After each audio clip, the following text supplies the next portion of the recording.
Quantas pessoas caminham por muitos anos na face da terra e ainda não conseguiram entender ou aceitar o amor de Deus para as suas vidas.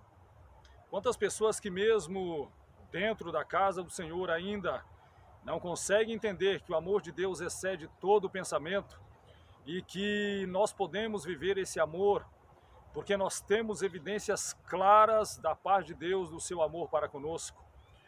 E isto é um assunto para ser tratado aqui no Evangelho segundo João, capítulo 3, versículo 16, o versículo que praticamente muitas pessoas já ouviram falar, muitas pessoas até proferem este texto bíblico, porém não entendem na sua essência este texto, porque muitas vezes não consegue adentrar nas páginas da Bíblia Sagrada e receberem da parte de Deus a palavra que mostra e comprova claramente o amor de Deus para conosco. João 3,16 diz assim: porque Deus amou o mundo de tal maneira que deu seu Filho unigênito, para que todo aquele que nele crê não pereça, mas tenha a vida eterna. Então, nós temos aqui uma declaração da parte da palavra de Deus, dizendo que Deus amou o mundo de tal maneira que ele já deu, não é que ele vai dar o seu Filho, mas ele já deu o seu Filho para que todo aquele que nele crê não pereça, mas tenha a vida eterna. E nós precisamos receber a Cristo Jesus como Senhor e Salvador das nossas vidas para que possamos também desfrutar deste grande amor de Deus. Mas algumas evidências claras, biblicamente falando, da parte de Deus, que ele nos ama, como Pai zeloso que é, como Pai glorioso que é, como Pai grandioso que é, como Pai gracioso que é. Deus, ele nos dá algumas evidências, várias evidências bíblicas, mas eu quero citar apenas algumas. Por exemplo, Deus nos incentiva a escolher a vida, como todo pai aconselha o seu filho, no caso, nós que somos pais, temos os nossos filhos de forma natural. Deus, o nosso Pai espiritual, ele também nos aconselha. E um dos conselhos que o Senhor nos dá está em Deuteronômio, capítulo 30, versículo 19. Os céus e a terra tomo hoje por testemunhas contra ti, que te propus a vida e a morte, a bênção e a maldição. Agora observa o conselho que Deus, como Pai, ele nos dá. Escolhe, pois, a vida para que vivas tu e a tua descendência. Escolhe, porém, a vida. Então nós temos dois caminhos, o da morte e o da vida. Qual que nós vamos escolher? Qual seria a escolha lógica, normal, comum, natural? Seria escolher a vida, mas infelizmente muitas pessoas acabam escolhendo o caminho da morte. Mas Deus, como Pai zeloso que é e como prova do seu amor por nós, ele nos dá um conselho. Escolhe, pois, a vida para que vivas tu e a tua descendência. Ainda não somente ele quer nos dar a vida, mas quer também lançar esta vida sobre a nossa família, sobre os nossos familiares e todos quanto nós pudermos, é claro, alcançar por intermédio da sua palavra, por intermédio da sua graça. Então, em Deuteronômio 30:19, Deus, ele toma os céus e a terra. Agora observa uma coisa, Deus está dizendo pela palavra, não há como escapar de que Deus colocou uma escolha diante de nós, porque não tem como fugir nem do céu, nem da terra. Não adianta, para onde quer que eu vá, por exemplo, para qualquer região do Brasil que eu vá, o céu está presente, a terra está presente, então não tem como escapar desta promessa. Deus, ele faz uma promessa e faz uma escolha. Aliás, nos manda fazer uma escolha. Escolhe, pois, a vida para que vivas. Então, quando o Senhor, ele lança essa palavra, ele está nos dando um conselho como Pai zeloso que é, como Pai gracioso que é, para que nós venhamos a escolher a vida para que vivamos. Deus lança em Cristo todas as nossas transgressões, e isso já começa lá no Antigo Testamento, a partir no capítulo 53 de Isaías, versículos 5 e 6. Mas ele foi ferido pelas nossas transgressões e moído pelas nossas iniquidades. O castigo que nos traz a paz estava sobre ele, e pelas suas pisaduras fomos sarados.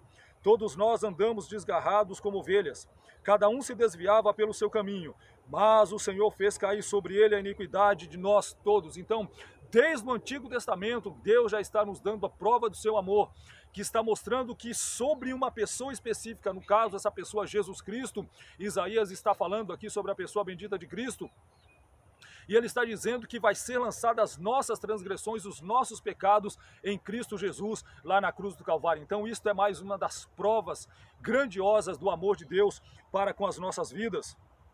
Deus nos concede poder para nos tornarmos seus filhos. Antes de Jesus Cristo, antes de nós recebermos a Cristo como Senhor e Salvador das nossas vidas, somos meras criaturas. Mas olha o poder que o Senhor Deus nos dá. Evangelho de João, capítulo 1, versículos 11 e 12. Veio para o que era seu e os seus não o receberam, isso se tratando de Cristo. Mas a todos quantos o receberam, deu-lhes o poder de serem feitos filhos de Deus, a saber, aos que creem no seu nome.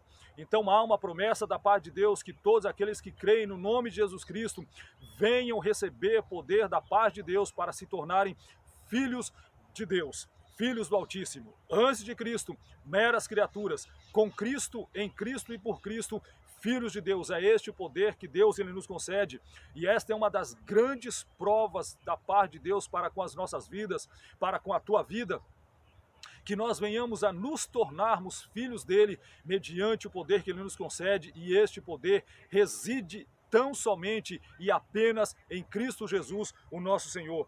Ainda, Deus nos dá o selo do Espírito Santo. Efésios capítulo 1, versículos 11 a seguir diz assim: nele digo, em quem também fomos feito herança, havendo sido predestinados conforme o propósito daquele que faz todas as coisas, segundo o conselho da sua vontade, com o fim de sermos para louvor da sua glória, nós, os que primeiro esperamos em Cristo, em quem também vós estáis, depois que ouvistes a palavra da verdade, o evangelho da vossa salvação, e tendo nele também crido, foste selado com o Espírito Santo da promessa, o qual é o penhor da nossa herança, para a redenção da possessão de Deus, para louvor da sua glória. Então Deus, ele nos concede também a plenitude do Espírito Santo para que nós possamos cada dia mais nos achegarmos a ele.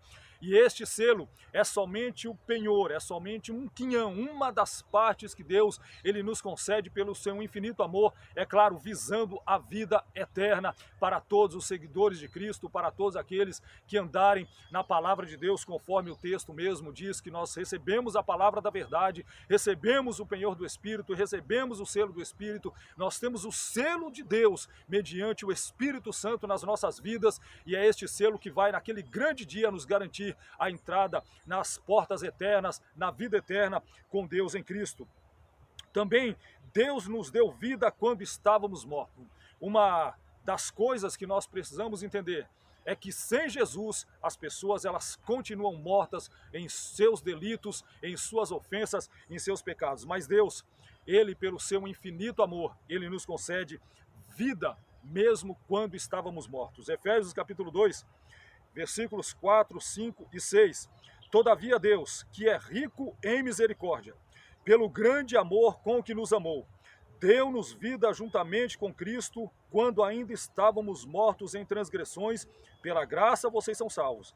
Deus nos ressuscitou com Cristo, e com ele nos fez assentar nos lugares celestiais em Cristo Jesus. Então, mesmo quando nós estávamos mortos nas nossas ofensas, nos nossos delitos, nas nossas transgressões, Deus, ele nos concede vida em Cristo, ele nos ressuscita em Cristo.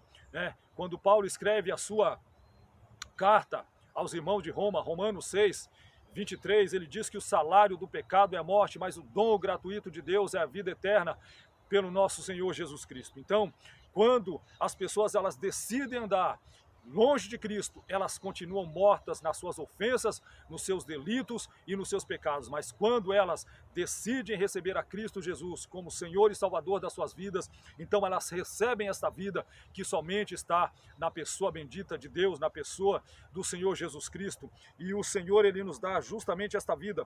Paulo fala assim: todavia Deus que é rico em misericórdia, ou seja, Deus ele não nos dá o que nós merecemos. A misericórdia de Deus é que nos leva a não receber aquilo que nós merecemos por causa dos nossos delitos, das nossas transgressões, da nossa rebeldia, da nossa desobediência para com a sua palavra. Mas Deus, ele nos concede esta vida pelo grande amor com que nos amou. Não há dúvida deste grande amor de Deus, porque ele derrama sobre nós misericórdia, ele derrama sobre nós a graça que está na pessoa bendita de Cristo. Deus nos deu vida juntamente com Cristo, longe de Cristo morte, em Cristo vida, vida eterna, paz com Deus. Paulo escrevendo aos Romanos, capítulo 5, versículo 1, ele vai dizer: sendo, pois, justificados pela fé, temos paz com Deus por nosso Senhor Jesus Cristo. Então esta paz, esta vida, esta graça só está na pessoa bendita de Cristo, e é o que Deus, ele nos concede. Então que nós possamos refletir um pouco sobre isso, refletir sobre o amor de Deus. Quando vier a indagação, será que Deus me ama? Os textos bíblicos que acabamos de ler, eles demonstram claramente o amor de Deus pela minha vida, pela tua vida, pela vida da humanidade. Basta que nós façamos o que está lá em Deuteronômio 30:19. Escolhemos, pois, a vida, e esta vida, ela está em Cristo Jesus, o nosso Senhor. Que Deus te abençoe com esta palavra e que você não tenha mais dúvida nenhuma do amor de Deus para com a tua vida. Mesmo diante das lutas, das dificuldades, por que foi enviado o Espírito Santo para nós, para as nossas vidas? Justamente para os momentos difíceis, aonde o Espírito Santo, ele traz o consolo de Deus para as nossas vidas. Amém? Que você reflita sobre esta mensagem, que você reflita sobre essa palavra e você receba o amor de Deus que está em Cristo. Deus te abençoe em nome de Jesus.